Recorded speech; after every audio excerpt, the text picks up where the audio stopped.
Hi mga B! For today's video, gagawa na naman ulit tayo ng mini number cake. Last February pa ata to.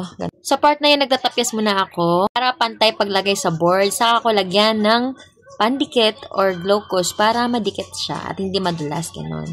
Nagtapyas ulit ako dyan sa gilid-gilid para naman mabuo yung 5 or magmukhang 5. Kasi nga may mga exist yan, kaya nilisan ko muna bago ko lagyan ng icing. Yung mga natapyasan ko, inilalagay ko rin sa pinakailalim para naman magpantay siya tingnan. Pero depende pa rin sa sitwasyon talaga. Tapos yan, nag-cut na ako. Naglagay ng icing para sa gitna. Parang yun yung pinakapalaman. Sabay patong naman dun sa part na yan, nag-prepare naman ako ng icing para ilagay natin sa top ng cake. Kaya yung pinaka dapat alam mo sa pagpo-frosting ng cake. Kailangan meron ko mag-mix ng mga colors, magtansya talaga ng kulay, gano'n. Para ma-achieve mo ang pinaka-gusto ni customer na kulay or sa pinaka-team na kulay. Ito pala yung ako na bahala sa design. Nag-send lang sila ng costume ni baby tapos ay ako na bahala. Sa part naman na to, nagmamasa ako ng fondant para sa name ng cake. Tapos pina-flatten ko na siya para sandali na lang ikat. Gumamit pala ako dyan ng letter cutter.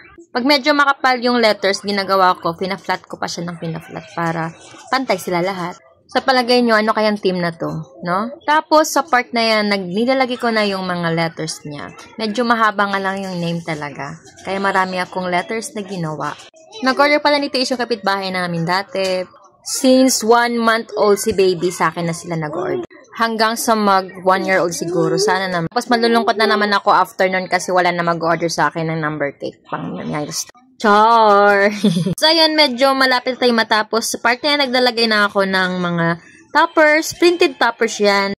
Sa part dito, medyo nalalaman na natin kung sino ang ating karakter. Si Go ng Hunter x Hunter. O siya, sige na, bye-bye. Salamat sa panonood. Like and share!